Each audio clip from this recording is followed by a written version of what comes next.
Hello everyone, welcome back to another video. Himachal Pradesh school शिक्षा board Dharamshala द्वारा DElEd second round की counselling का schedule जारी कर दिया गया है। 18 सितंबर 2024 से 20 सितंबर तक आपकी काउंसलिंग चलेगी। 3 दिन आपकी काउंसलिंग चलेगी। शेड्यूल जारी कर दिया गया है, मेरिट लिस्ट भी जारी कर दी गई है। इस वीडियो में हम कौन कौन से कैंडिडेट्स काउंसलिंग में भाग ले सकते हैं, बायोडाटा फॉर्म कैसे भरना है और जिनका मेरिट लिस्ट में नाम नहीं है उनको कैसे सीट मिलेगी और क्या थर्ड राउंड की काउंसलिंग भी होगी, इन सभी बातों को लेकर हम इस वीडियो में डिस्कस करेंगे। तो वीडियो को पूरा देखें और अगर आपने चैनल को सब्सक्राइब नहीं किया है तो आप सब्सक्राइब कर लें, क्योंकि अगर और अपडेट आती है तो मैं अपडेट करता रहता हूँ। ये नोटिफिकेशन कल 12 तारीख को आउट हो गई थी, लेकिन किन्हीं कारणों की वजह से हम वीडियो आज बना रहे हैं। अभी काउंसलिंग तो आपकी 18 से शुरू होगी, तो अभी काफ़ी टाइम है। काउंसलिंग में आपको कौन कौन से डॉक्यूमेंट साथ में ले जाने हैं, character certificate, category sub category certificate, government seats, private seats, subsidised, non subsidised, इन सभी बातों को लेकर हम इस वीडियो में डिस्कस करेंगे। गवर्नमेंट कॉलेज यानी कि गवर्नमेंट डाइट्स में वैकेंट सीट्स की अगर बात करें तो वैकेंट सीट्स गवर्नमेंट डाइट्स में यहाँ पे आप देख सकते हो। अनरिजर्व में 12 के 12 डाइट्स में 17 सीट्स अभी खाली हैं। डाइट बिलासपुर में 1 सीट है, डाइट चंबा में 3 सीटें हैं, हमीरपुर डाइट में भी 3 है, कांगड़ा डाइट जो धर्मशाला में है वहाँ भी 3 सीटें हैं, किन्नौर डाइट में 3 सीटें हैं, कुल्लू में 1 सीट है, बाकी 1 सीट शिमला में है और 2 सीटें सोलन में है। टोटल 17 सीटें अनरिजर्व में है। बाकी अदर कैटेगरी जैसे स्पोर्ट्स में भी 1-2 सीट्स हैं, ईडब्ल्यूएस में भी 3 सीटें खाली पड़ी हैं और फिजिकली हैंडीकैप्ड में तो 23 सीटें अभी खाली हैं। तो टोटल 172 सीट्स अभी खाली पड़ी हुई हैं गवर्नमेंट डाइट्स में। एसटी की केवल 1 सीट बची है, वो भी डिस्ट्रिक्ट शिमला में। ओबीसी की देखिए काफ़ी सीट्स ओबीसी की भी खाली हैं, 10 सीटें ओबीसी की हैं। सोलन में 4 सीटें ओबीसी की हैं, 2 सीटें हमीरपुर में है, 1 सीट रिकांगपिओ, 2 सीटें लाहौल स्पीति और 1 सीट जो है डिस्ट्रिक्ट मंडी में है ओबीसी। एससी की देखें तो एससी की 7 सीटें हैं, 1 सीट डिस्ट्रिक्ट शिमला में है एससी की, 1 लाहौल स्पीति में है, 3 कांगड़ा में, 1 हमीरपुर और 1 डिस्ट्रिक्ट बिलासपुर में है एससी कैटेगरी की। ये तो हुई गवर्नमेंट कॉलेजेस की बात, गवर्नमेंट डाइट्स की बात। अब देखें अगर प्राइवेट सब्सिडाइज्ड सीट की देखें अगर लिस्ट, तो सब्सिडाइज्ड और नॉन सब्सिडाइज्ड में कंफ्यूज होते हैं कैंडिडेट्स। सब्सिडाइज्ड वे सीट्स होती हैं जहाँ पे फीस जो है थोड़ी कम लगती है और नॉन सब्सिडाइज्ड में जितनी सब्सिडाइज की फीस होती है इसकी डबल लगती है। ओके, जैसे अगर सब्सिडाइज्ड में आपकी 15,000 लगती है तो नॉन सब्सिडाइज्ड में आपकी फीस 30,000 लगेगी 1 साल की। ये मैं ऐसे एक रफ आइडिया बता रहा हूँ, फीस कम ज़्यादा हो सकती है। फीस की हमने एक सेपरेट वीडियो बनाई है, तो उसको भी आप चैनल पे जाके देख सकते हो, लिंक मैं यहाँ पे डाल दूंगा। तो यहाँ देख सकते हो सब्सिडाइज्ड में सीट्स शांति निकेतन में अनरिजर्व की 1 सीटें हैं, हमीरपुर कॉलेज ऑफ एजुकेशन में 2 सीटें हैं, 1 सीट तीरछा कॉलेज में है और 1 सीट जो है राजा राजेश्वरी कॉलेज ऑफ एजुकेशन जो हमीरपुर में है यहाँ पे है। 1 सीट यहाँ पे बची है डिस्ट्रिक्ट कांगड़ा में है कॉलेज जो क्षत्रिय कॉलेज ऑफ एजुकेशन, और 1 ही सीट यहाँ पे रामेश्वरी टीचर ट्रेनिंग इंस्टीट्यूट जो डिस्ट्रिक्ट कुल्लू में है यहाँ पे बची है। तो 7 सीटें हैं यहाँ पे सब्सिडाइज्ड बची हुई प्राइवेट इंस्टीट्यूशन में। ईडब्ल्यूएस की आप देख सकते हो 1-1, 2-2 और 3-3 कुछ कॉलेज में 3-3 सीटें भी हैं, तो 1-2 सीटें ईडब्ल्यूएस की भी है। सब्सिडाइज्ड की यहाँ पे बात हो रही है। एक्स सर्विसमैन की काफ़ी सीट्स हैं। स्पोर्ट्स की 5 सीटें बची हुई हैं, 2 और 3 ये। बाकी एसटी की भी फिलअप हो ही चुकी है मैक्सिमम। एससी की यहाँ पे देख सकते हो आप SVN college of education Hamirpur में 4 सीटें बची हैं और यही हैं 1 ही बची हुई एससी की सब्सिडाइज्ड। ये शांति आल्या इंस्टीट्यूट ऑफ एजुकेशन जो डिस्ट्रिक्ट शिमला में है ओनली फॉर गर्ल्स, यहाँ भी 3 सीटें ईडब्ल्यूएस की हैं। यहाँ पर चेक कर पाएंगे अपना। फिजिकली हैंडीकैप्ड की भी 1-1 सीट है। नॉन सब्सिडाइज्ड की देखें अगर तो नॉन सब्सिडाइज्ड की भी ये शरण कॉलेज ऑफ एजुकेशन जो वीमेन के लिए है ओनली फॉर गर्ल्स, यहाँ पे 5 सीटें जनरल की हैं, ये नॉन सब्सिडाइज्ड है। 4 सीटें SVN college of education Hamirpur में, 5 सीटें हमीरपुर कॉलेज की ही है एक और नदौन में जो डीडीएम साई इंस्टीट्यूट है, और 1 seat Shanti Niketan college of education Hamirpur में। ईडब्ल्यूएस की मैक्सिमम कॉलेज में है यहाँ पे 1-2 सीट्स, 1-2 कॉलेज की फिलअप हो गई है, बाकी 1-1 सीट अभी कॉलेजेस में है सभी डिस्ट्रिक्ट्स में। स्पोर्ट्स की भी कुछ सीटें हैं, तो आप पॉज करके आराम से देख सकते हो।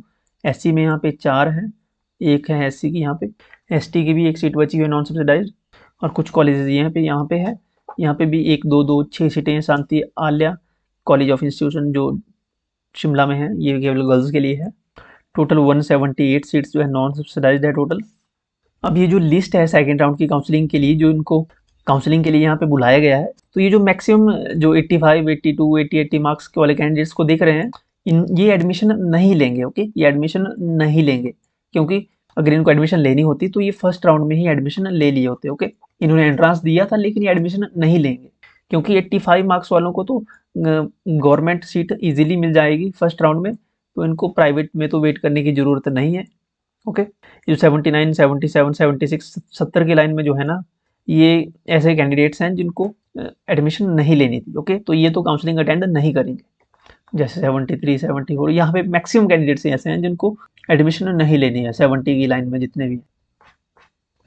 देखिए टोटल कैंडिडेट्स बुलाए गए हैं 3787 कैंडिडेट्स को काउंसलिंग के लिए यहाँ पे थर्ड राउंड के लिए मेरिट लिस्ट में नामांकित किया गया है, जिनमें से कैटेगरी वाले जो भी हैं SC, OBC, ST, उनको 45 मार्क्स तक के कैंडिडेट्स को सभी को बुला लिया गया है जो भी बचे हैं। ओके, तो जैसे जैसे जनरल कैटेगरी की मीनाक्षी ठाकुर हैं, इनके स्कोर 53 मार्क्स है, तो इनको 19/9/2024 को यहाँ पे इनके नाम के सामने डेट है, तो इनकी काउंसलिंग 19 तारीख को होगी। ओके, इसी दिन आपको काउंसलिंग के लिए जाना है, जो भी आपके नाम के सामने डेट है उसी दिन आपको काउंसलिंग अटेंड करनी है। जैसे फॉर एग्जाम्पल, जैसे इनके नाम के सामने विक्रम भारद्वाज के नाम के इनके मार्क्स 82 हैं, फिजिकली हैंडीकैप्ड, 18/9/2024 को इनकी काउंसलिंग है, तो इनको 18 तारीख को ही काउंसलिंग अटेंड करनी पड़ेगी। ओके, अगर ये 19 तारीख को जाते हैं काउंसलिंग अटेंड करने तो इनकी काउंसलिंग नहीं होगी। ओके, इसके अलावा जैसे जैसे कोई कैंडिडेट है, इनके 47 मार्क्स हैं, अरविंदर, तो इनकी यहाँ पे काउंसलिंग डेट दी गई है 20/9/2024,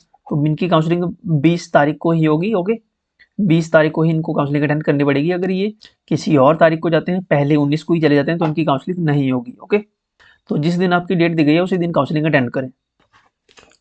अब आती है बात बायोडाटा फॉर्म की। तो बायोडाटा फॉर्म दो टाइप के हैं, एक गवर्नमेंट डाइट के लिए अलग है और प्राइवेट इंस्टीट्यूशन के लिए अलग है। तो अगर गवर्नमेंट डाइट्स के लिए आप अप्लाई कर रहे हैं तो गवर्नमेंट डाइट वाला भरे, अगर प्राइवेट के लिए अप्लाई कर रहे हैं तो प्राइवेट वाला भरे। तो इनको प्रिंट करवा लें, इनको मैं टेलीग्राम पे अपलोड कर दूंगा। जैसे अगर आपको लगता है कि गवर्नमेंट के लिए भी आप अप्लाई करेंगे और प्राइवेट के लिए भी, कोई भी मिल सकता है, आपको पता नहीं है कि मेरे को गवर्नमेंट सीट मिलेगी या नहीं मिलेगी, तो आप प्राइवेट भी भरेंगे, तो अब आपको दोनों बायोडाटा फॉर्म भरने पड़ेंगे।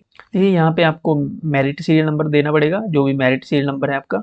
ओके, जैसे ये सीरियल नंबर है, मेरिट सीरियल नंबर आपका ही होगा, मेरिट सीरियल नंबर। ओके, ये तो मेरिट सीरियल नंबर आपका, रैंक जो है मेरिट में। ओके, अपने मार्क्स जितने भी आपके स्कोर हैं, जैसे 47 है तो 47, जिस दिन आपकी काउंसलिंग की डेट है, जैसे 20 तारीख को है तो 20 डेट भरेंगे।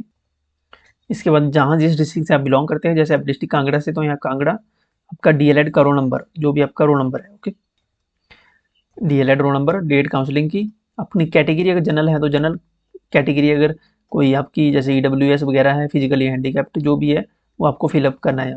नेम अपना, फादर्स नेम, अपना address, pin code, mobile number, date of birth, figure में और वर्ड्स में। ओके, जैसे आपकी डेट ऑफ बर्थ है तो यहाँ पे अक्षरों में लिखनी है और यहाँ पे गिनती में लिखनी है। ओके, फिगर्स में। इसके बाद अपने डॉक्यूमेंट मेंशन करने हैं और डॉक्यूमेंट की फोटोस्टेट आपको इस फॉर्म के पीछे लगानी भी है। मार्क्स अपने बताने हैं टोटल और परसेंटेज, और यहाँ पे आपको सबसे इंपॉर्टेंट पार्ट ये है कि अपनी प्रेफरेंस भरनी है। यहाँ पे प्रेफरेंस जब भरेंगे, जैसे आप पहली प्रेफरेंस देना चाहते हैं डाइट हमीरपुर को, यहाँ पे 3 सीटें हैं, तो डाइट हमीरपुर को अगर आप पहली प्रेफरेंस देना चाहते हैं तो आप जैसे डाइट हमीरपुर के सामने आप 1 लिखेंगे यहाँ पे। ओके, आपको सिंपली यहाँ पे ऐसे फर्स्ट लिखना है 1। सेकंड प्रेफरेंस जाते हैं डिस्ट्रिक्ट बिलासपुर को, तो 2 लिख लेंगे। थर्ड प्रेफरेंस आप देना चाहते हैं शिमला को, तो आप यहाँ पे 3 लिख देंगे। इसी प्रकार से आप प्रेफरेंस दे सकते हो, और यहाँ पे लास्ट में आपके कैंडिडेट के सिग्नेचर होंगे और यहाँ पे डेट डालेंगे, बस बाकी आपका काम हो गया। इसके अलावा प्राइवेट मैनेज इंस्टीट्यूशन के लिए, प्राइवेट कॉलेज के बायोडाटा फॉर्म के लिए ये तो बिल्कुल सेम रहेगा, सिर्फ यहाँ पे प्राइवेट कॉलेज के नाम रहेंगे। जिस कॉलेज को आप प्रेफरेंस देना चाहते हो, जैसे ज्ञान ज्योति पब्लिक बैचलर ऑफ इंस्टीट्यूशन, तो इसके सामने 1 लिख दें। ओके, जैसे कोई भी प्रेफरेंस देना चाहते हो आप, जैसे 3, जो भी कॉलेज को आप प्रेफरेंस देना चाहते हो, अगर आप गवर्नमेंट और प्राइवेट दोनों भर रहे हैं, ओके, आप दोनों भी भर सकते हो और 1 भी भर सकते हो। अगर आपको लगता है कि प्राइवेट ही मिलेगा हमें, गवर्नमेंट की चांसेस नहीं है, तो आप प्राइवेट ही भरें। इसके बाद आती है बात थर्ड राउंड काउंसलिंग कि जो कैंडिडेट्स जिनका स्कोर 45 से कम है, या जो जनरल कैटेगरी के हैं और जिनका स्कोर 50 से कम है, ओके, 50 से कम, क्या उनको काउंसलिंग का मौका मिलेगा? देखिए, अगर सीट वैकेंट बचती है ना, अगर सीटें खाली बचती हैं, तब थर्ड राउंड के चांस बनते हैं। ओके, डिपेंड करता है, अगर सीटें खाली बचे, अगर सीटें फुल फिल हो जाएं, सीटें पूरी भर जाएं, तब थर्ड राउंड नहीं होगा। लास्ट टाइम हमने देखा था 1-2 साल पहले कि 35, 25, 30 तक स्कोर वाले कैंडिडेट्स को भी काउंसलिंग के लिए बुलाया गया था, लेकिन इस बार ऐसा नहीं हुआ। तो अभी सेकंड राउंड में तो ऐसा कुछ देखने को नहीं मिला। ओके, अब देखना होगा अगर सेकंड राउंड में सीटें फिलअप हो जाती हैं तब आपको एडमिशन नहीं मिलेगी जिनके 45 से कम स्कोर है। अगर सीटें खाली बचती है तब आपके चांसेस बन सकते हैं। Okay, so that's it. Documents आपको क्या क्या साथ में लगाने हैं, एक तो मैट्रिक का, 10th का, +2 का, Himachali bonafide, main category certificate अगर कोई कैटेगरी है SC ST OBC का, सब कैटेगरी होगा, EWS फिजिकली हैंडीकैप्ड कोई सब कैटेगरी है तो उसका सर्टिफिकेट भी आपको साथ में लगाना होगा। ओके, और साथ में फोटोस्टेट कॉपीज और अपने 1-2 फोटोज आप साथ में रखें। ये जो सारी PDFs मैंने आपको बताई इनका लिंक आपको मिलेगा टेलीग्राम पे। लिंक नहीं है, आपको पूरी PDF आप डाउनलोड कर पाएंगे टेलीग्राम से। व्हाट्सएप चैनल का लिंक भी वीडियो की डिस्क्रिप्शन में है और इंस्टाग्राम पे आप अपने क्वेश्चंस हमसे पूछ सकते हैं, हमें यहाँ पे फॉलो कीजिए। इनका लिंक वीडियो की डिस्क्रिप्शन और फर्स्ट कमेंट में आपको इनका लिंक मिल जाएगा, तो आप हमसे अपने क्वेश्चंस भी पूछ सकते हैं। PDF आप टेलीग्राम पे डाउनलोड कर सकते हो, इस व्हाट्सएप पे आप हमें फॉलो कर पाएंगे पेज पे। चैनल को सब्सक्राइब नहीं किया है तो सब्सक्राइब कर लीजिए। अपना क्वेश्चन आप कमेंट सेक्शन में भी पूछ सकते हैं या पर्सनली आप पूछना चाहें तो आप टेलीग्राम पे पूछ सकते हैं। वीडियो को लाइक करना ना भूलें और आपके किसी फ्रेंड की काउंसलिंग है तो उसके साथ आप वीडियो शेयर जरूर कीजिए। Thank you so much.